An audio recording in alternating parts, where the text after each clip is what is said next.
내란 종식과 대한민국 정상화를 위한 대통령 선거가 49일 앞으로 성큼 다가왔습니다. 민주당은 어제 대선 후보 경선 방식을 권리당원 투표 50%, 국민 여론조사 50%를 합산하는 국민 참여 경선으로 최종 확정했습니다. 50일도 안 되는 짧은 기간에 당원과 국민의 참여를 최대한 보장하면서도 외부 세력이 개입할 여지를 차단하는 최선의 방안입니다.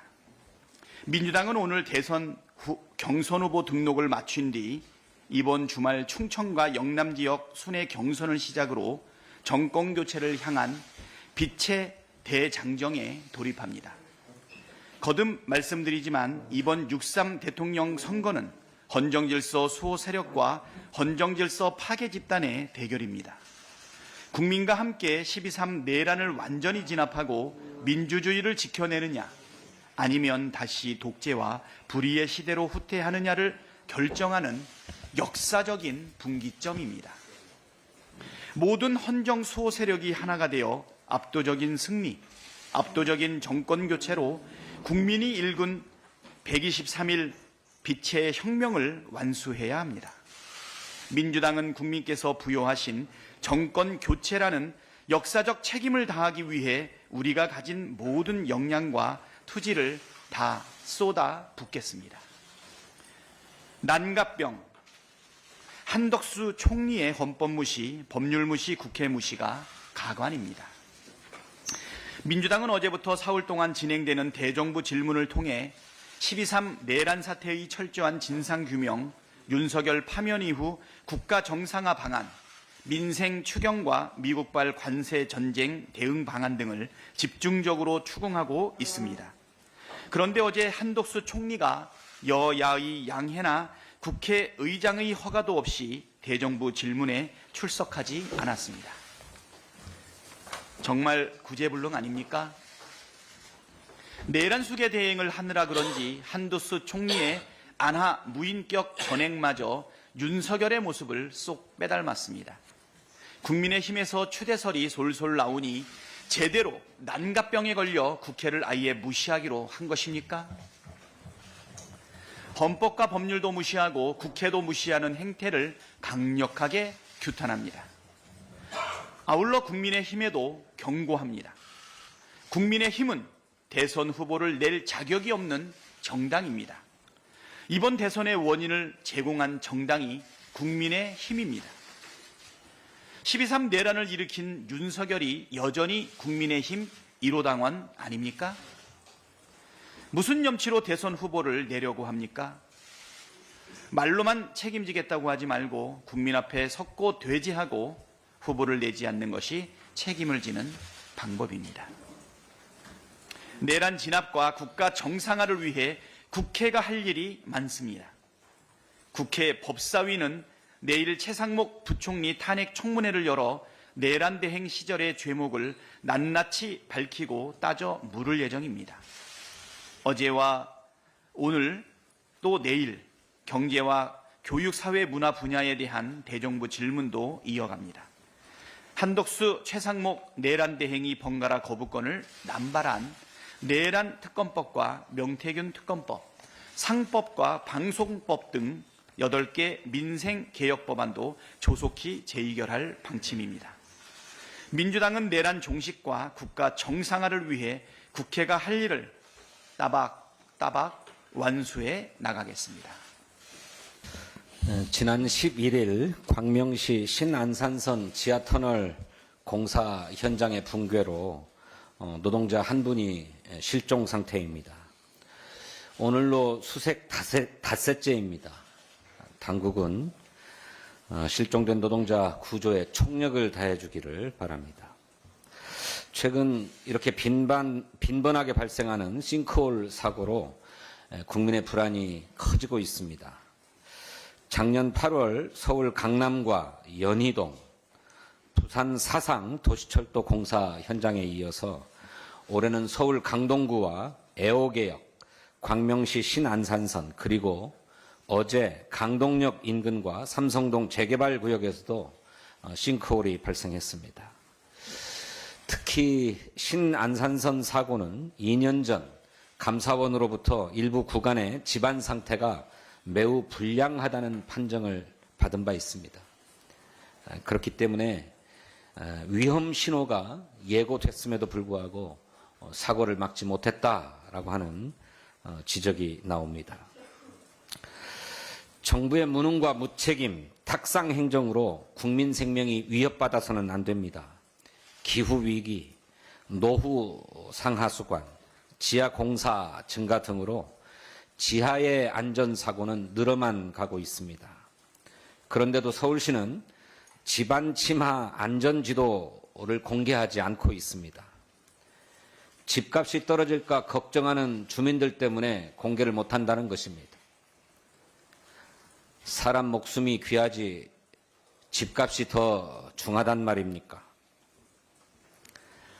더구나 상수도관의 지리정보 시스템은 그 지도가 부정확해서 공사 중 상수도관이 파열되는 사고가 매년 반복되어 오고 있습니다.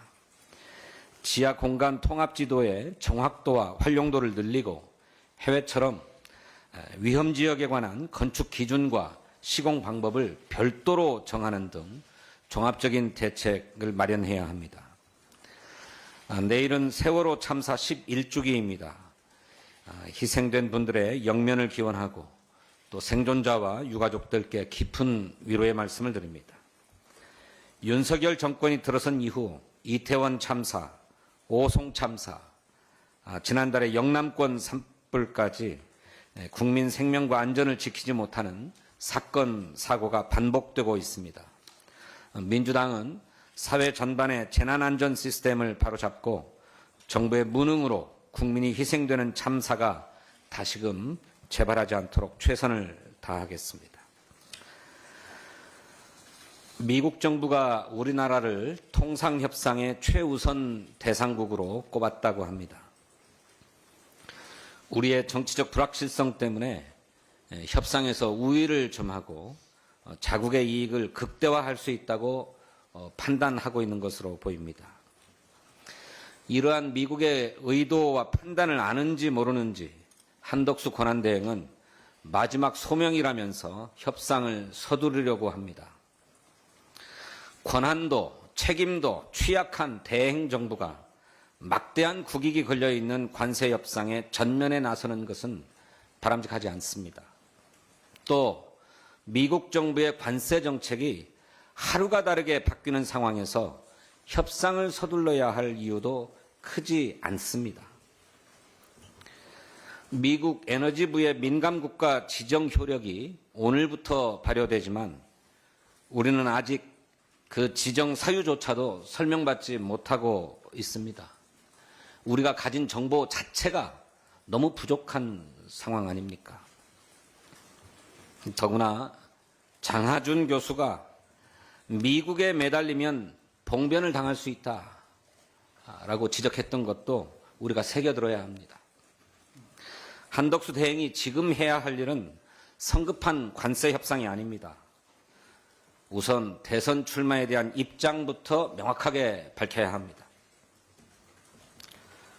한덕수 대행은 미국 정부의 상호관세 적용 90일 유예 조치가 마치도 자신과 트럼프 대통령이 통화한 결과인 것처럼 포장했습니다. 대선에 나서려는 정치적 욕심 때문에 아전인수식 언론 플레이를 하고 있는 것입니다. 이 때문에 이렇게 협상을 서두르다가 결국 퍼주기 협상을 하는 게 아니냐 하는 우려까지 제기되고 있습니다. 이렇게 막대한 국익이 걸려있는 중대한 통상협상은 국회와 협의하에 진행해야 합니다. 국민에게 협상의 과정을 소상하게 공개해야 합니다. 멕시코가 그렇게 해서 성공했습니다. 당장 국회 통상대책특별위원회를 구성할 것을 거듭 힘주어 촉구합니다. 네, 내일이면 세월호 참사 11주기입니다. 매년 어김없이 4월 16일은 찾아오는 것 같습니다. 다시 한번 세월호 희생자들의 명복을 비고 유족들의 이렇게 위로의 말씀을 전달드립니다. 윤석열이 어제 내란 우두머리 혐의로 형사재판에 출석해서 진술을 했습니다. 그런데 윤석열은 장장 93분간 계엄과 쿠데타는 다르다, 평화적 대국민 메시지였다라고 하면서 또다시 궤변을 늘어놓았습니다.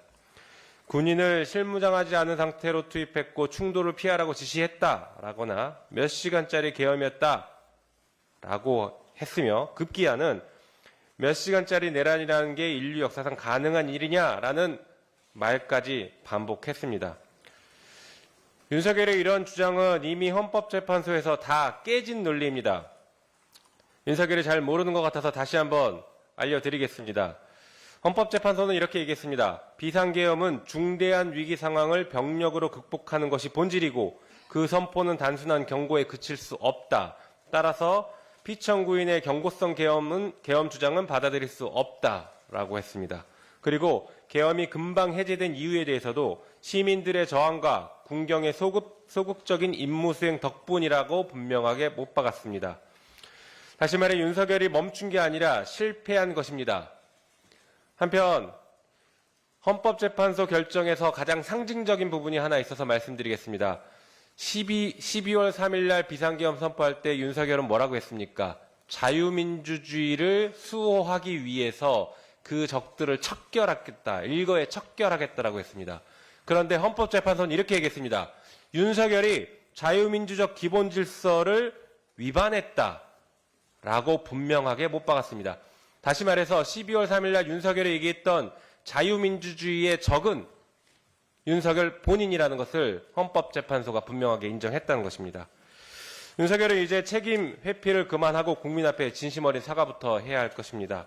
한편 법원도 헌정사상 초유의 사건을 재판함에 있어서 국민의 눈높이에 맞게 절차를 공개하고 공정하게 진행해야 합니다.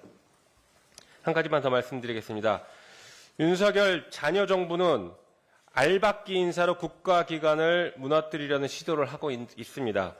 어제 나온 보도에 따르면 윤석열 정권이 새로 임명한 공공기관 임원 344명 중 무려 149명, 약 43.3%가 4.15 총선 이후 부임한 인사들입니다.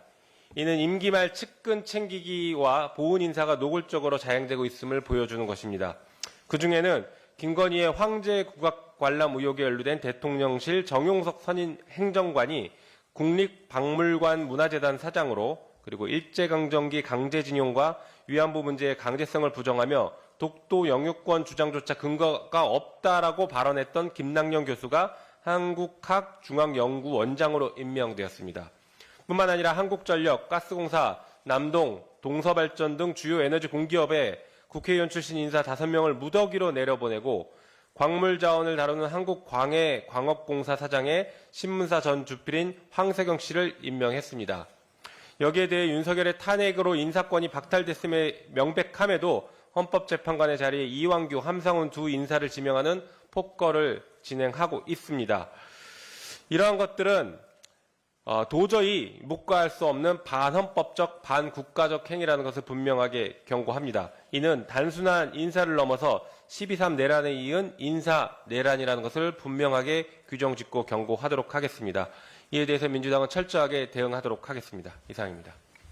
한덕수 대통령 권한대행의 위헌 위법 행위가 끝을 모른 채 지속되고 있습니다. 국민이 선출하지도 않은 대통령 권한대행이 대통령 놀이에 재미를 붙였는지 비상식적인 권한남용이 도를 넘고 있습니다. 지난해 12월 26일 대통령 권한대행은 대통령의 중대한 고유권한 행사는 자제해야 한다며 국회 추천목 헌법재판관 후보자 3명을 임명하지 않았던 한덕수 대행의 자기 모순적인 작태와 헌법 유린이 우리 국민을 더욱 분노케 하고 있습니다. 그리고 정작 인력이 부족하지만 신규 검사 임명이 반년 넘게 미뤄지고 있는 공수처 검사와 국회에서 통과된 특검들을 임명하지 않고 버티고 있습니다. 선택적 권한 행사에 분노가 차오릅니다. 어제는 대정부 질문이 있었던 국회 본회의마저 일방적으로 불출석했습니다. 사전에 국회 교섭단체 간의 양해도 국회의장의 허가도 없었던 일방적 불출석으로 헌법 제62조 2항 국회나 의원회에 요구가 있을 때 국무총리와 국무위원은 출석해서 답변해야 한다는 조항을 어긴 명백한 위헌 위법 행위입니다. 한덕수 대행은 권력만을 뒤쫓다 보니 이제 국회도 국민도 보이지 않나 봅니다. 대통령 거리시위 권한 대행이라도 대통령의 권한을 행사하는데 한계가 있다는 것은 헌법학회의 중론이자 상식입니다. 50년을 공직 생활을 했다는 사람이 이러한 내용을 모를 리가 없습니다. 기본 상식마저 저버리고 자기 부정을 반복 중인 한덕수 대행에게 국민이 바라는 것은 대권 노름이 아니라 헌정 질서를 어지럽히는 폭주를 멈추고 내란 세력들과 함께 퇴장하는 것입니다. 헌법재판소는 대통령 몫의 헌법재판관 후보자를 지명한 한덕수 대행의 행위에 대한 권한쟁의, 헌법소원, 효력정지 가처분 사건에 대해 신속한 판단으로 헌법농단을 멈춰야 합니다. 공수처를 비롯한 수사기관 역시 한덕수 권한대행에 대해 직무유기, 직권남용 등 수사에 조속히 착수하길 촉구합니다. 국회 연금개혁특별위원회가 지난주 8일 공식 출범하고 본격적인 연금개혁 논의에 착수했습니다. 국회 연금개혁특위는 연금 재정 안정성을 확보하고 노후소득 보장을 강화하기 위한 논의를 이어갑니다. 앞서 여야는 보험료율 13%, 소득대체율 43% 및 국가지급보장 명문화, 군복무, 출산 크레디트 확대 등 모수개혁을 담은 국민연금 개혁안에 합의하며 18년 만에 연금개혁의 첫 발을 내디뎠습니다. 이제 남은 과제는 단순 숫자를 바꾸는 것이 아닌 연금의 구조 자체를 혁신해야 하는 연금 구조 개혁입니다. 윤석열 정부가 3대 개혁 중 하나로 내세웠던 연금 개혁이지만 차일피일 미루며 시간을 허비했습니다. 국민연금과 기초, 퇴직, 직역연금 등을 연계해 전체 노후소득 보장체계를 개편하는 구조개혁 작업에 본격적으로 착수하여 속도를 내야 합니다. 국민연금은 국가가 국민 개개인의 노후에 안정적인 소득을 보장받도록 하는 민생정책입니다. 민생 과제보다 더 시급한 현안은 없습니다. 우리 민주당은 지난주 10일 당내에도 연금개혁특위를 출범하며 연금의 노후소득 보장 기능 강화에 주력하겠다는 의지를 다졌습니다. 연금 재정의 안정과 국민의 노후소득 보장을 위해 반드시 연금 구조 개혁을 완수하겠습니다. 현재와 미래 세대 모두를 위한 지속 가능한 국민연금 혁신과 변화를 위해 민주당이 앞장서겠습니다. 이상입니다.